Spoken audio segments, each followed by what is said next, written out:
تنسى الإعجاب والاشتراك في القناة.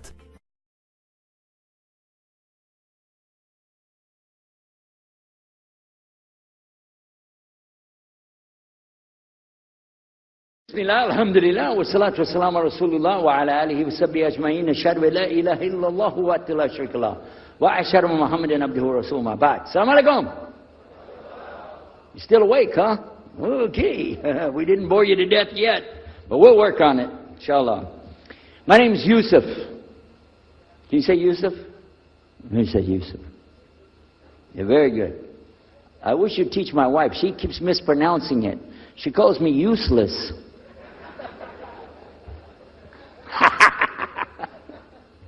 Alhamdulillah. Now, how many of you were in the program today? I was teaching us, trying to teach about how to call the people to Islam called Da'wah. How many were there?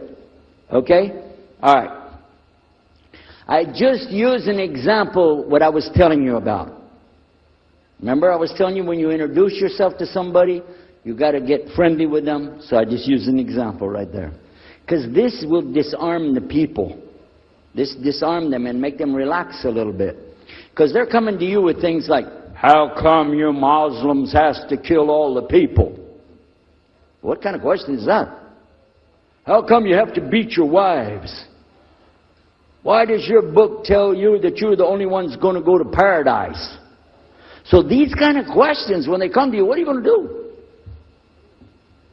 So the first thing, as we said in the program, and I hope, by the way, if you didn't join us today, join us tomorrow. Are we continuing tomorrow on the Dawah thing or no? Oh, okay. But when we're doing it, you look through the schedule. I'm not going to get into that, but just look through the schedule and join us for this whenever we're talking about the Dawah.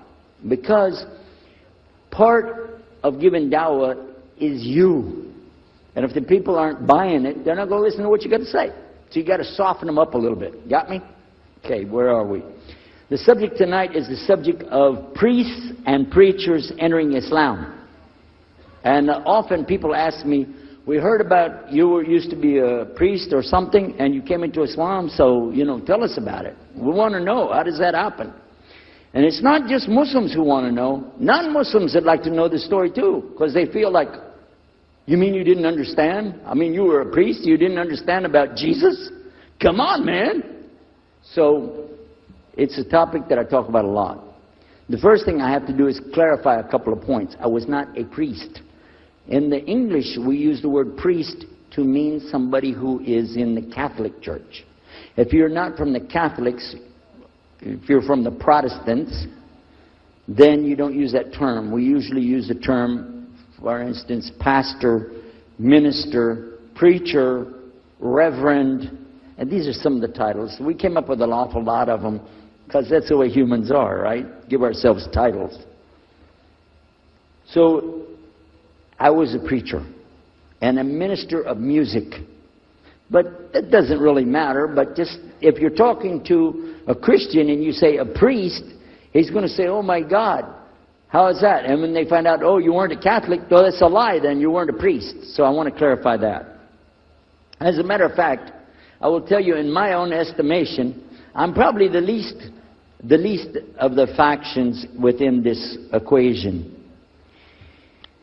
Because there were so many other people that came into Islam at the same time I did. That's why it takes a little bit of time to tell the story. But they asked me to tell it tonight, so we're going to do that. But I want you to listen carefully to realize what goes through the mind of a person that's not Muslim. Okay? And I usually start out by telling people that my father and I were both ministers, and both of us were also businessmen. In the reverse order. We were business first and preacher second. Got me? Because, well, as they say, business is business. And that's exactly how it worked. We operated mostly in Texas. We had a place in San Antonio, Houston, and also in the Dallas area. And we were very concerned about Christian conditions. So my father started something called Concerned Christian Centers. And basically, if you look at it from a material point of view, it was a place to sell stuff. But what we would do is take consignment things in. People could bring things into us, and then we would sell it and keep part of the money. And keep a lot of the money. But anyway, they would bring in what they make with their hands, arts and crafts. And a lot of old women, they like to sit around and make things, then they give it to us. And this helps the church, which is called the church, and then it helps them as well. So it became like business and religion tied together, and that's very common in our country. At one point, my father told me, we're going to start doing business with a man from Egypt. Well, I said, well, this is great. International sounds good. We can put this in our business card. We're international. He said, and this man is from Cairo, Egypt. And that's where, if you know, they have the Nile River. They have those big pyramids. They have the Sphinx, Abu Hul. You know, they got everything. I'm saying, oh, this is good. He said, and he's a Muslim. I'll never forget it. I've told the story many times, but it's just like it happened yesterday. I'm standing in between the kitchen, or in the dining room and the living room area. You know, like this when we're talking, and I just stopped like this. I said, what? A Muslim? No way.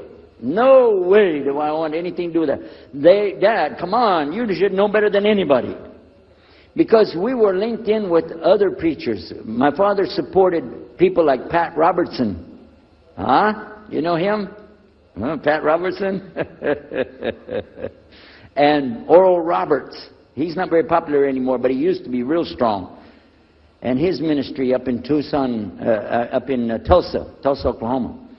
In addition to that, people like Benny Hinn. I don't know if you heard of Benny Hinn. He's coming over this way, so look out. And there's many of them. John Hagee, and the list goes on. Jerry Falwell, Jimmy Swaggart. Some of the names, maybe you heard those before. We know these people. We know all about them.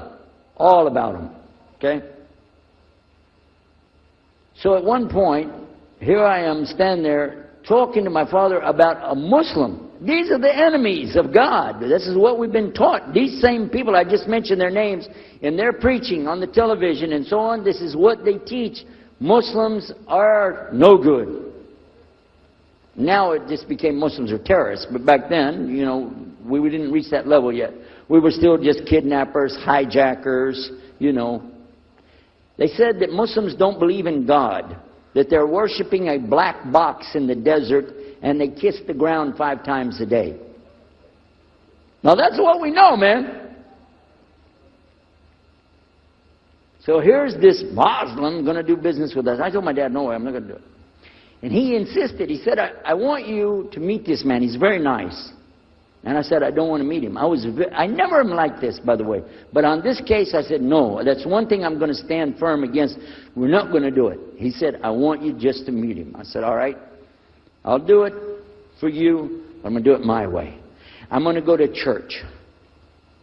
And it's going to be on Sunday. When I come out of the church, I'm going to have my Bible under my arm. I'm going to have the salib. I used to carry a big cross. I'm going to have my cross with me. And I'm going to have my hat that says, Jesus is Lord. And I'm going to have my wife, born-again Christian, with me. And we are going to get this demon, devil, infidel, Muslim. And we're going to show him Jesus. Okay? And this is a true story, by the way. So I got up that morning on Sunday, and I was thinking, man, you know. We went to church. Strangely enough, the preacher was preaching out of the Old Testament about salvation coming at the time of David, which really puzzled me, because according to Christianity, it's coming through Jesus. And it really, that opened a door for me, but that comes up later in the story. Why was he saying there's salvation before Jesus? That's interesting. Now, when I get there to my father's store, I'm looking around, you know. I'm looking for somebody wearing, you know, a long white robe and some kind of black, you know, thing over that with a long beard. And I guess I was looking for me, wasn't I? Anyhow, when I get in there, I don't see this guy. By the way, imama, sword, everything. Ayatollah Khomeini, maybe. This is what I had pictured. I said, where is he?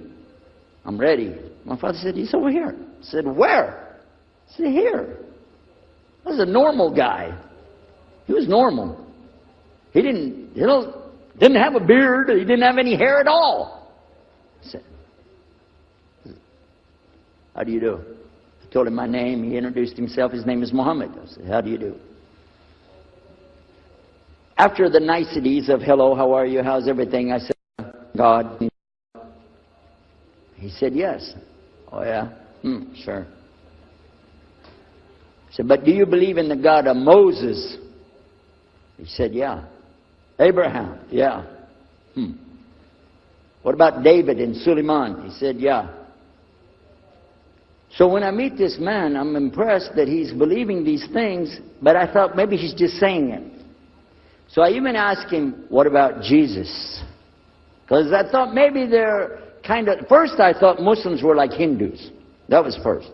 And then when he said he believed in some of the things of the Bible, I said, okay, maybe they're like Jews. So that's when I said, yes, but what about Jesus? Do you believe in Jesus? And he said, yes. I said, okay, wait a minute. This is going to be easy. I can convert this guy. So I agreed that we're going to do business with him. And in fact, I took him immediately out to have tea together. We sit together, drink tea, talk a little while. And I started trying to teach him right away. I'm in the Bible. I got it right there. Flip it open. Genesis. Let's talk about Abraham. What do you know about Abraham? Abraham, he had 2 sons, you see, and blah, blah, blah, blah, blah. And I'm doing all the preaching to him. You imagine this? And he sit there. Okay. He's a graduate of Allah's heart. And like this. Get me? You know what I'm saying? Well, it happened that during Ramadan, some of his friends that he was staying with had to move their apartment around or something, and he was going to go stay in the masjid for itikaf in Ramadan. It's normal. We didn't understand. I thought he has nowhere to go, and I told my dad, this man has nowhere to go. And my dad said, no, he's got money. I said, no, he doesn't. Dad, I'm telling you, he has no place to go. I heard him say he's going to go live in the mosque to a Christian. If you're going to live in the church, ooh, that's the worst. So I said, let me offer that he can stay at our place. And my dad said, no, you don't do that. That's not right. I said, no, I'm going to offer to him. I went to him and I said, how would you like to come stay at our place? He said, no, I want to go and stay there. I want to stay in the mosque, and it's something good. I said, oh man, look at this poor man. Oh my God, he doesn't know, you know. Oh, poor soul. Please come and stay in our house. And he said, no, I can't. I need to go stay over there. I said, I'm scratching his dignity. So I told him, listen, no. I want you to come and you can pay. You can pay money and stay with us. He said, how much? I said, $15 a week. Which in America is like nothing. $15 is nothing. I said, and then he kind of hesitated. I said, and we'll pay for all the food. Well, you eat $15 worth of food in one day in America. He said, okay, all right. And I told my dad later, I said, see how I did that? Because now he'll stay with us. He knows he's getting a good deal on the food, and I was making it all about money. Well, I didn't know he wanted to come and stay with us. He wanted to learn about how are Americans and how is the Dawah going to be. What do we believe? Especially people who are preaching. So he came and stayed in our house. And I said, well, now that's good. I'll travel with him and go with him in places, and he'll see and he'll learn about Christianity. As we were traveling and working together, we put up tables just like this and booths and things and set things out for people to come and look at them and sell things. And I caught him one time. When somebody wanted to take something from the front, he took it from the back and gave it to him. And I looked at him. And the next time somebody started to take something, he took from the back and gave it to him. I said, hey, Muhammad, we take the stuff from the front because that's the old stuff. The new stuff in the back, just hold it back. You know what I'm saying? This is dated material. Get rid of the junk first. He said, no, I can't. In my religion, we can't sell something unless we give the people the best. I said, got me on that one. And I'm supposed to be telling him about a better deal. I said, okay, yeah, whatever. You're never going to make any money, though. But that's all right. Over a period of time, I came to learn a lot of things. Also about being humble. A lot. Because this man was obviously well educated, very articulate, could really talk about a lot of subjects. In fact, I tried to debate with him about many things. But he was so wise and well educated that he could see what I was doing and he would take it easy and let me win every debate. I could win any debate with him if he wanted me to. But if he wanted me to lose, I was going to lose. This was how well he could handle it. Now what happened, one of the preachers that I knew, another preacher, who used to carry a big cross and walk down the street so people would stop and talk to him about religion, he had a heart attack and he went to the hospital. So I went to the hospital to visit him, and while I was visiting him, I met another man in the hospital who was in a wheelchair. This gentleman had a problem. He didn't want to talk to anybody. And I told him, let me witness to you. Let me share the message of Jesus with you. So I took out my Bible, and again, I start telling him about a prophet, Prophet Yunus, alayhi salam. And I'm telling them, look at Jonah. He's in the belly of the whale. He's in the sea. He's down there like this, and who knows how long. And suffering like this, you don't have as big a problem as that. And God saved him, so he could save you too. He said, didn't want to talk to me. I asked him, what's your name? He didn't want to tell me. Where are you from? He said, I'm from Venus. So what's that? Well, we do have, there is a Venus, Texas, by the way. But he said, you know, he's from another planet. So I kept, each time I would go, I would talk to him, witness to him. Finally, one day, he started crying. I was pushing his wheelchair around. I took him down. I rolled him around different places. He started crying one day. He said, I'm going to confess something to you. I need to confess something to you. Now, to a Catholic, confession means you're going to tell the priest all your sins. And then he's going to forgive you. Well, I wasn't Catholic. And I told him, listen, I'm not Catholic and I'm not a priest. I'm a preacher. He said, I know better than you do. I am a priest. I said, oh my God. This man is a priest? And he knows the Bible better than I do. He said, I just have had a hard time. I've been here and having heart attacks, and I've been having problems and everything, and trying to figure out a lot of things. He said, I'm sorry I took it out on you. I really am. I apologize. And he started crying. And when he started crying, I felt sorry. You know, I hugged him. I said, it's okay. One day I went to the hospital, and my friend was gone. So I started visiting with the priest.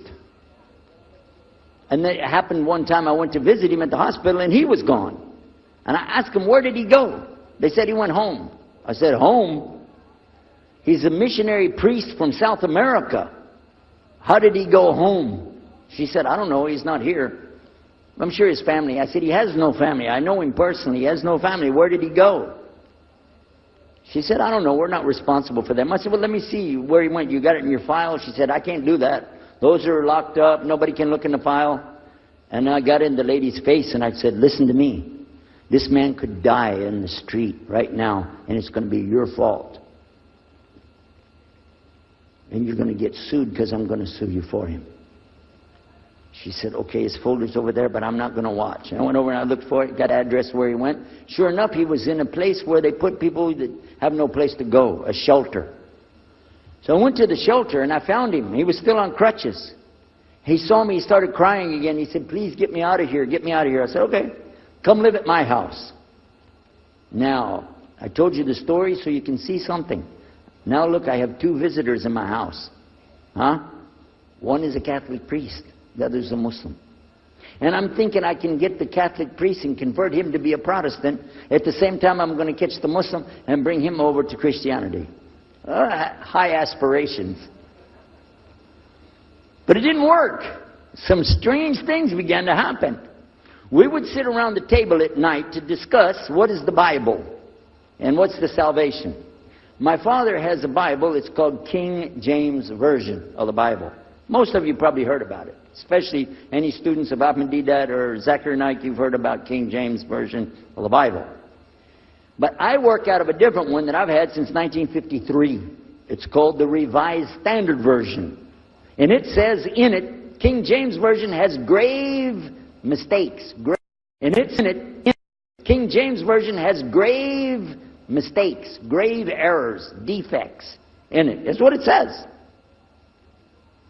So I began to preach out of mine, which doesn't match. Now my father said, no, it's this way. I said, no, it's this way. Now my wife comes up with her Bible from Jimmy Swaggart. It's called The Good News for Modern Man. Okay? Totally different. It's written in modern vernacular. You can just, say anything you want to with it. You don't even recognize the Bible anymore. The Catholic priest, he's got another Bible. An older Bible with 73 books. We're working out of 66 books.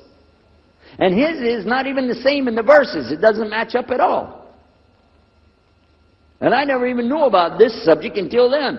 And he's saying this, and I'm saying that. My father's saying something else. My wife's saying something else. And all the time, Muhammad the Muslim is sitting over there like this.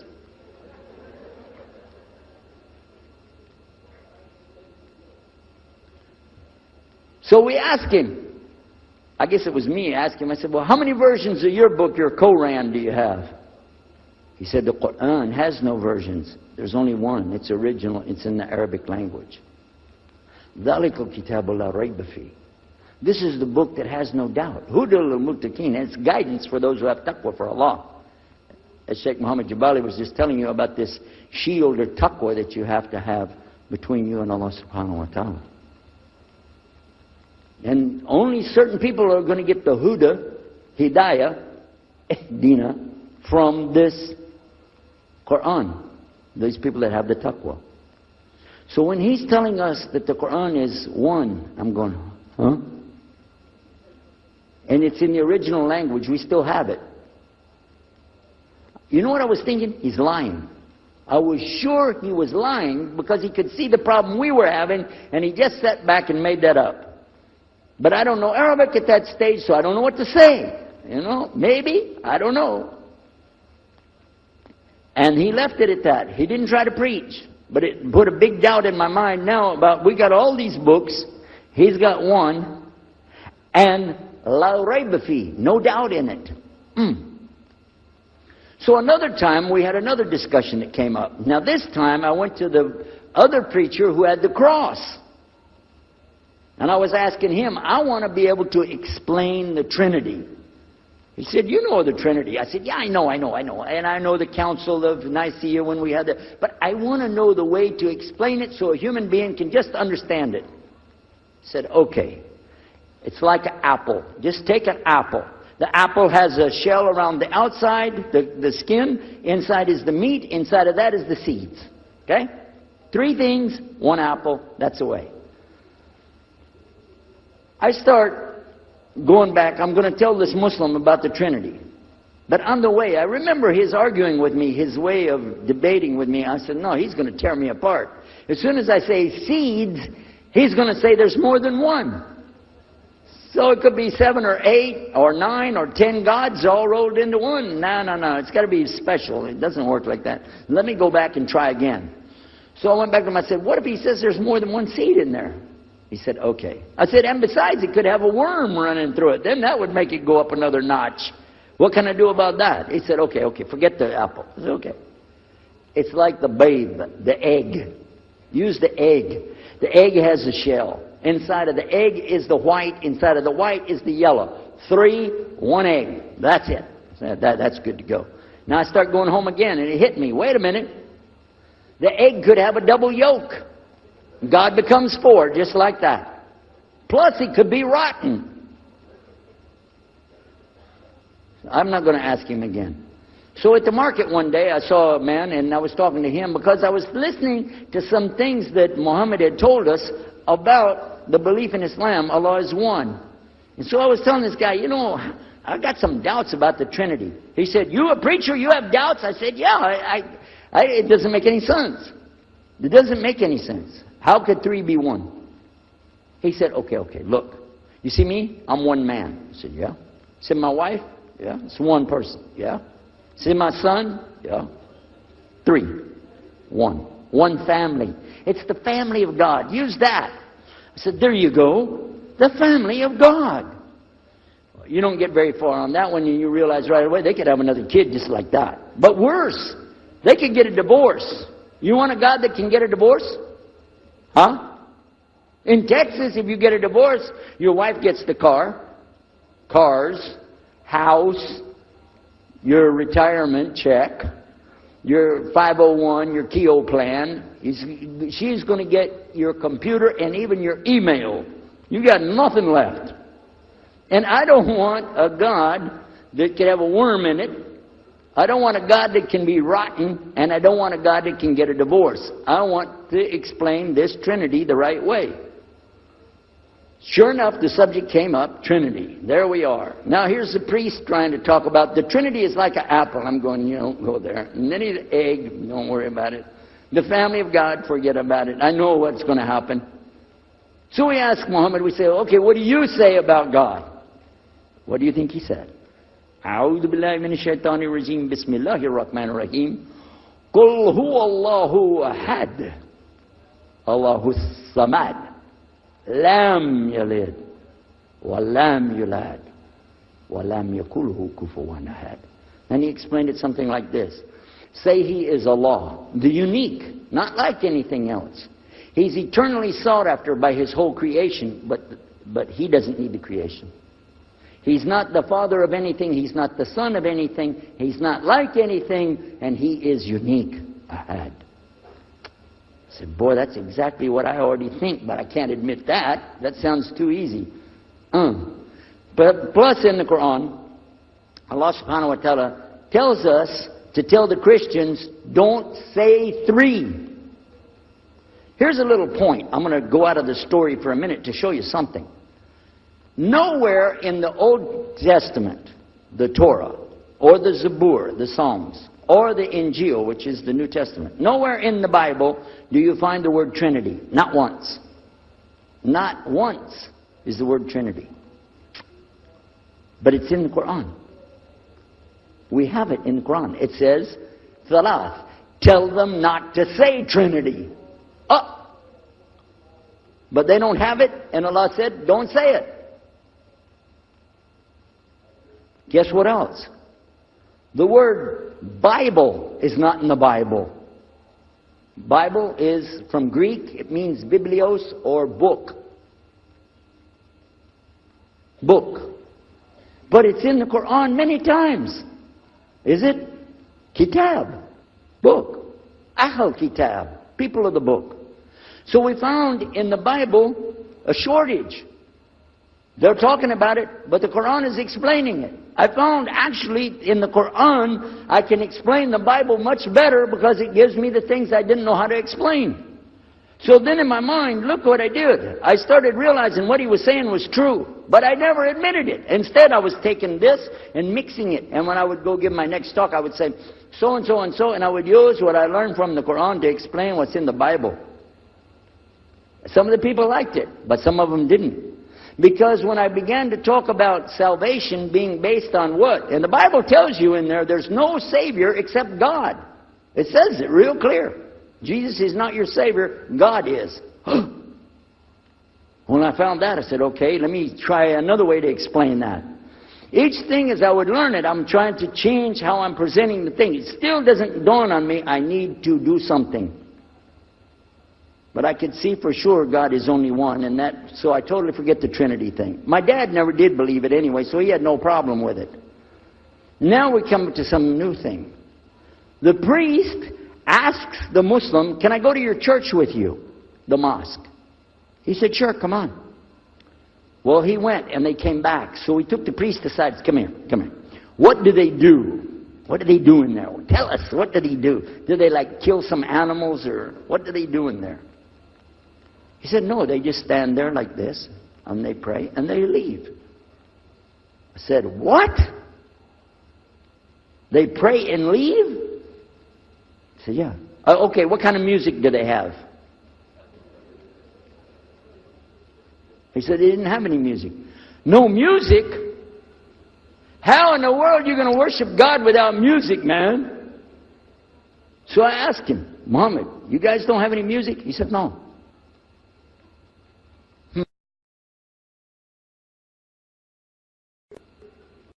How in the world are you going to worship God without music, man?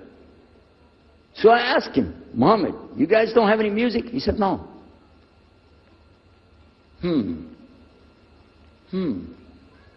Now, I'm in the piano and organ business. I said, how many mosques are there in the world? He said, millions and millions and millions of them. And I said, none of them have a piano. He said, no. Any of them have an organ? He said, no. Oh, man, I can get rich. Just introduce some music to these guys, put it in there, you know, bound to be. I said, do the Arabs have any music? He said, oh, Arabs have music. I said, boy, I got it figured out, boy. I can see my next $1 million coming right straight up at me, you know. So then the priest asked again another time, he wanted to go back to the masjid again. He went, this is middle July, 1991. He went to the masjid with him again. And by the way, this masjid, Sheikh Muhammad Jabali knows it very well, is on Medina Drive in Arlington, Texas. And that's where they were going to, because we were living in Midlothian, just south of Oak Cliff and south of Dallas. So they didn't come back.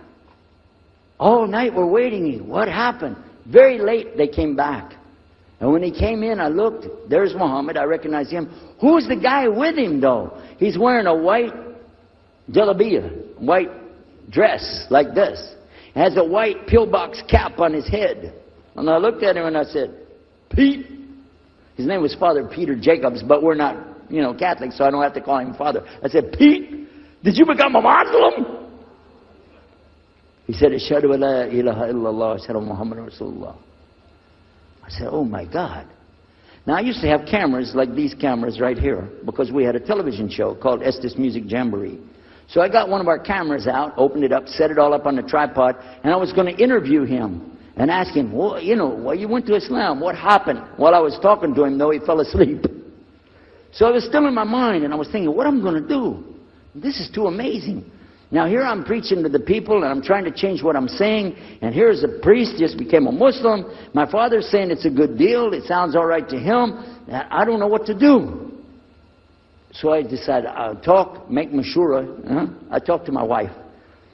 We have an apartment upstairs. We were in our apartment up there, and I'm telling her, oh, you know, a priest became a Muslim today. What is that?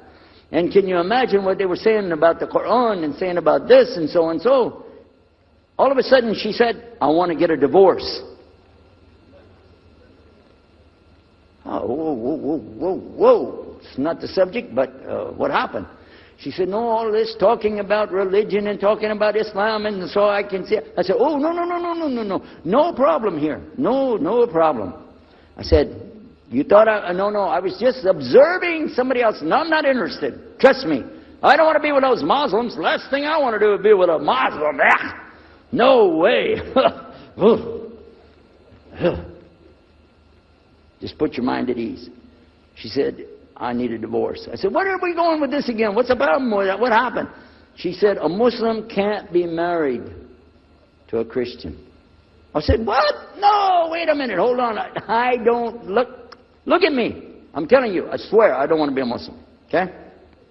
Okay? And even if I did, don't you remember what he said? A Muslim man could be married to a Christian woman. It's not a problem. But I'm not saying I won't do. I'm just saying it's not a problem. She said, that is the problem. A Muslim woman can't be married to a Christian man. I want to be a Muslim, so I need a divorce.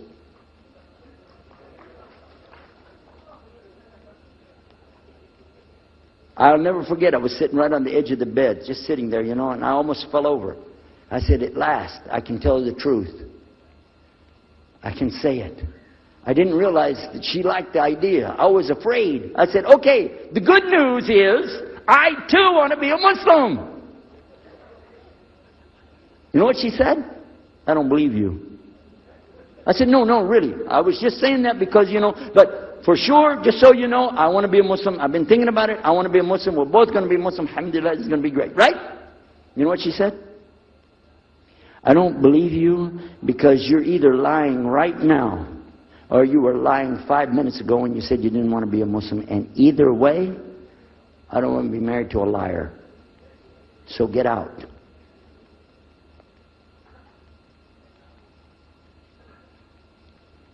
So I started leaving. I'm walking down the stairs of the apartment. I'm down to my father's part. I said, wait a minute. Where am I going to go? This is my father's house. I just got thrown off of my own property. What happened here? So I went to get to Muhammad and I woke him up. I said, come, you and me, we got to talk. Come with me. And we went outside the house and we walked those country roads in Midlothian, Texas, until the time for the sun to come up at dawn. And all that time I talked to him about what's it like to be a Muslim, how do you have to believe, what do you have to do. Let me hear all of it now, and no more playing a game. I'm not debating, I just want to know. Just tell me. Just tell me what's Islam. I need to know what I need to do. And he told me everything, and I realized this is it. I got to make a decision. This is a big deal, though. And he told me, okay, this is up to you. You have to go make a choice for yourself. I can't help you. I said, oh my God. So when he was praying Fajr, I decided, I've been watching this man praying this direction with his head on the ground. It's so beautiful to see a man humble himself, put his head on the ground to the Rabbil Alameen. I said, oh my God, let me try that. So I sneaked off somewhere where nobody could see me, illallah. And then I found a place, a board there, you know, and I bowed down on the ground and I put my head down on the ground on that board there. And by the way, I'm pretty good at speaking, especially in prayers. I used to make so long a prayer, they wouldn't let me say the prayer at Thanksgiving because the food would be cold. Okay? So, but I put my head on the ground and only these words came, no more words, just this. Oh God, guide me. That's it. And I was thinking, well, I got to say more than that. Nothing. Oh God, if you're there, guide me. That's it. After a while, I sat up and I looked around. There wasn't any fancy rainbow. It wasn't birds flying around. There was no big signs from above. There was no music, angels, harps, nothing like this. It was just a cloudy day in Texas. But inside, I could realize I had to make some changes. To me, that's what I need to do. There's the problem, it's inside of me. Within a few minutes, it became clear what I needed to do, and I had to develop an idea of how to pull this off. I talked to my wife, I talked to my father, I made a bath, and at 10 o'clock that morning, in Midlothian, Texas, I went in front of this man named Muhammad, and this new man named Yahya, who used to be the priest, and I said, Ashhadu la ilaha illallah wa ashhadu Muhammad Rasulullah. Immediately after that, my wife did her shahada. Ashhadu la ilaha illallah, ashhadu Muhammad Rasulullah. A few months later, my father did his shahada. Ashhadu la ilaha illallah, ashhadu Muhammad Rasulullah. Step by step by step, we saw so many people enter into Islam. We wanted to tell the whole world what is Islam. We wanted everybody to know the real Islam. I said, how could this escape our knowledge? How could we not? Later, my father did his shahada. Ashhadu la ilaha illallah, ashhadu Muhammad Rasulullah. Step by step by step, we saw so many people enter into Islam. We wanted to tell the whole world what is Islam. We wanted everybody to know the real Islam. I said, how could this escape our knowledge? How could we not know about this great and wonderful thing called Islam? And it looks like all we got to do is just tell the people. I went to the imam of the masjid there and I told him, let's tell the people. Then I found out something else about us as Muslims.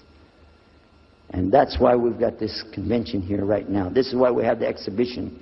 So you're going to use this week to learn how you can become, inshallah, the best Muslim you can be, and how you can show the real Islam to the people that are not Muslim. This is your duty. This is your duty. This is your language. This is your people. Just as it's my duty to give the message to my people and my language. And so the same way, it's your duty to give the message to your people. Allah will not ask you if they made shahada, but He will ask you if you delivered the message. Alhamdulillah, today, I can tell you with no doubt in my mind, we have seen thousands of people give shahada. several hundred at a time. And I don't do it through debates. But I don't need to debate any Christian. I was a Christian. I am a Muslim. If you want, I can give you both sides. Easy. Okay? I'll play both parts. I'll be the Christian and tell you this, and then I'll be the Muslim and give the answer. And there won't be any argument. And I've done that so many times. And let me share one story with you before I end. I'm going to leave now. Inshallah. I was telling the brothers today that I was asked to give a talk in a church in Hagerstown, Maryland, just outside of Virginia. This was in 1999. And I went there and I gave a talk in the church on Sunday. Because I know how to address the people. How many years was I a Christian? 50 years? I know what they want to hear. Get them ready, and they said, "Oh, wow, this is normal preaching." But then when I came to the part, La ilaha illallah, I stayed on La ilaha illallah until they said, "Yes, that makes sense, it makes sense." There was one old lady that she was saying yes. Afterwards she said, "Yes, but I just don't want to do it the way you're telling me." Okay? But guess what else happened? 2 people did shahada right there. Hello? In the church. In front of their preacher. They said, "Yes, we agree. We like this. We want to know more. And we say there's only one God to worship. Shahadu la ilaha illallah." In front of the preacher. And one of them was his daughter. I took them to the masjid and they did shahada in the masjid that afternoon, a Sunday afternoon. And later the boy, he married the girl. They're Muslims living there now. Now, let me ask you a question. If I would debate and argue with this preacher and made him look stupid, would he ever bring me back again? No. I'm going to ask you a question.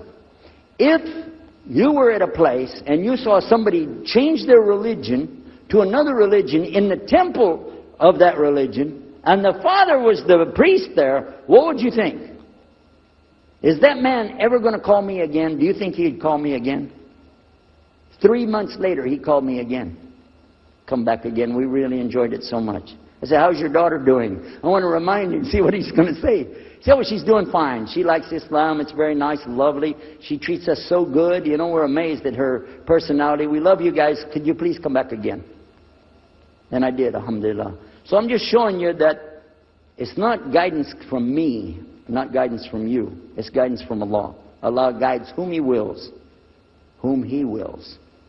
So we ask Allah to guide me, all of us, and all the people. And whoever He guides, they'll be fine. But whoever Allah doesn't guide, they got a problem. Serious problem. Our job here with this exhibition of peace, vision of Islam, is to do one thing. Communicate the true message. If the people don't want it, that's your choice. That's their choice. You don't have to take it. But it's our responsibility in putting this on, all the scholars that are here, it's their responsibility to tell us what's the truth in Islam and let us see for ourselves. And that's what we're going to try to do through this week. So I need you guys to listen to me. You have to participate. Your side of it. Your side of it is to show up every day. And your side of it is to bring other people. I want you to look at all that blue plastic. Look at the blue plastic back there. You see that blue plastic? The next time we come up here, I don't want to see blue plastic. And that means I don't want you to steal the chairs tonight, okay? I want you to go get some people and fill up those chairs so they can hear this message before it's too late. Because if that man from Cairo, Egypt, had not taken the time to spend 3 months of working slowly, carefully, nurturing myself, my wife, my father, my daughters. They also became Muslim, by the way. I forgot to mention that part. And a priest. Look at what Allah gave him. And from all the people that we gave Shahada, this man in Egypt is taking the reward for that, even now. Even now. I'm not saying you'll give a Yusuf Estes the Shahada, but I'm saying Allah will give you the reward according to what you're trying to do. Please don't leave this place tonight and forget what you heard here. Please carry this with you.